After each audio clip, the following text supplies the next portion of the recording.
Olá, estamos começando mais um FG Entrevista. Seja muito bem-vindo. Se o mês de outubro é voltado para a conscientização sobre o câncer de mama, o mês de novembro tem como alvo o câncer de próstata.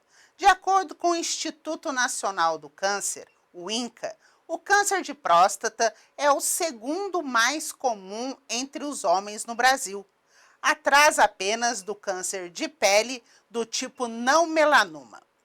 Entre a população masculina, o tumor de próstata é a segunda principal causa de morte por câncer, fazendo uma vítima fatal a cada 36 homens. Porém, quando detectado precocemente, o tratamento é menos invasivo e oferece mais chances de cura. O Novembro Azul surgiu em 2003 em Melbourne, na Austrália, a partir da iniciativa de dois amigos, Travis Garone e Luke Stattray. Os dois estavam se divertindo em um pub e cogitaram se ficariam bem de bigode, que estava fora de moda na época. Então, inspirados pela campanha da mãe de um dos colegas, que levava fundos para o combate ao câncer de mama, Travis e Luke tiveram a ideia de associar o bigode com a conscientização sobre a saúde masculina. Eles escolheram o mês de novembro para deixar o bigode crescer, pois no dia 17 já se comemorava o Dia Mundial de Combate ao Câncer de Próstata. Naquele ano, cerca de 30 amigos aceitaram participar da campanha e, com muita gente se interessando pelos bigodões, a história foi se espalhando cada vez mais. No ano seguinte, surgiu o November Foundation, uma organização sem fins lucrativos que visava a arrecadação de fundos para o combate ao câncer de próstata. Com o passar dos anos, a campanha atraiu cada vez mais participantes e se espalhou por mais de 20 países. O Movember chegou ao Brasil em 2008, trazido pelo Instituto Lado a Lado pela Vida, em conjunto com a Sociedade Brasileira de Urologia. E sobre o câncer de próstata e a sua prevenção, eu conversei com o Dr. Álvaro Pérez, que é oncologista da cidade de Lorena. Vamos conferir.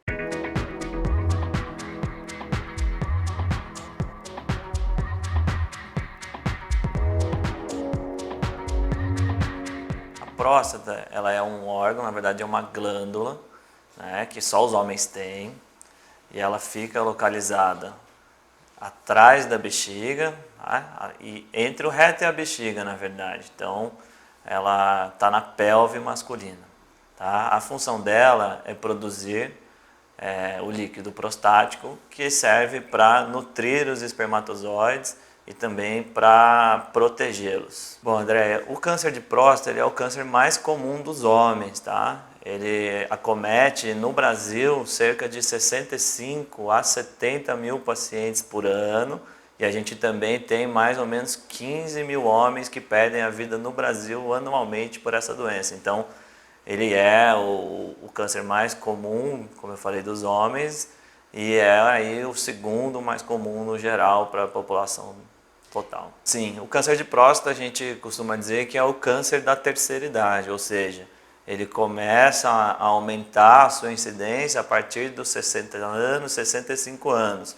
É lógico que a gente tem alguns casos em pacientes mais jovens, porém aí 75% mais ou menos deles tem o diagnóstico após os 65 anos de idade. Na verdade, ela é uma doença multifatorial, ou seja, a gente tem os fatores ambientais que a gente sabe que estão relacionados ao câncer de próstata, né, como o tabagismo, a obesidade, o sedentarismo, e a gente tem fatores genéticos, né? Então, existe uma mutação em alguma célula da próstata e essa mutação gera um câncer, e o câncer, ele por definição, significa a proliferação de uma célula que não tem função e ela não sabe parar de crescer. Então, é como se esse tumorzinho ele tivesse sempre com o ímpeto de crescer e se espalhar. Então, o que leva a esse crescimento naturalmente são as mutações que acontecem nessas células. Bom, André, geralmente assim, quando a gente tem o diagnóstico de câncer de próstata, né, que o diagnóstico é baseado no toque retal e no PSA, a gente classifica, né, depois da suspeita e depois da biópsia, a gente classifica esses tumores em vários graus, né, em vários níveis. E assim, a gente consegue sim, baseado na biópsia, no estadiamento, no PSA, saber quais são os tumores que têm mais risco para o paciente, ou seja, o risco de crescer, e quais são os tumores que têm menos risco. Então, essa avaliação é feita após o diagnóstico, mas a gente consegue sim ter essa ideia. Ele tem sintomas, André. Assim, as fases iniciais da doença geralmente são assintomáticas, que são aqueles pacientes que a gente realmente quer fazer o diagnóstico. Então a gente quer diagnosticar os pacientes que ainda estão assintomáticos. Mas, à medida que o tumor cresce, a gente começa a ter alguns sintomas, normalmente relacionados ao crescimento da próstata. Então, assim, os sintomas podem ser urgência miccional, podem ser ardência para urinar, sangramento urinário, ou o paciente que tem aquela sensação de peso depois que urina, e à medida que a doença vai avançando, a gente pode apresentar também outros sintomas. Por exemplo, dor óssea, perda de peso, falta de ar, tosse. Então, basicamente, são esses os principais sintomas. Normalmente, a gente orienta todos os homens que, a partir dos 50 anos, eles têm que fazer anualmente o exame do toque retal, e o exame do PSA. Eu lembro aqui que o exame do PSA ele não afasta, se ele estiver normal, ele não afasta possíveis alterações na próstata. Então, é uma complementação. O toque retal precisa ser feito em todos os homens, mesmo aqueles com PSA normal.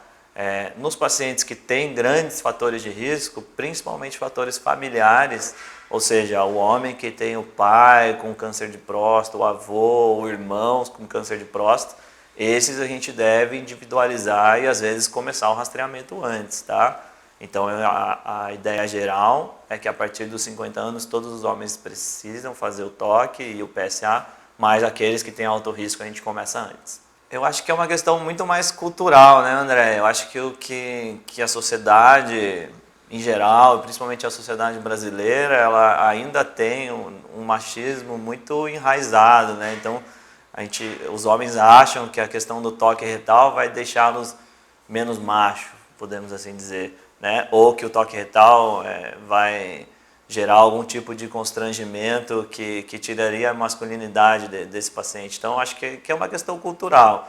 E o objetivo do Novembro Azul é justamente combater esse medo, esse preconceito e dizer que é um exame muito tranquilo, totalmente indolor, que o desconforto que pode gerar ele é mínimo, perto do benefício da gente diagnosticar um câncer em estágio inicial, ou seja, de garantir que o paciente vai ficar curado e de garantir que ele vai viver para o resto da sua vida sem ter problema com essa terrível doença. Então, acho que o preconceito precisa ser combatido, então a gente tem que estimular mesmo todos os homens a perderem esse medo, porque é um medo infundado e é um exame totalmente inofensivo.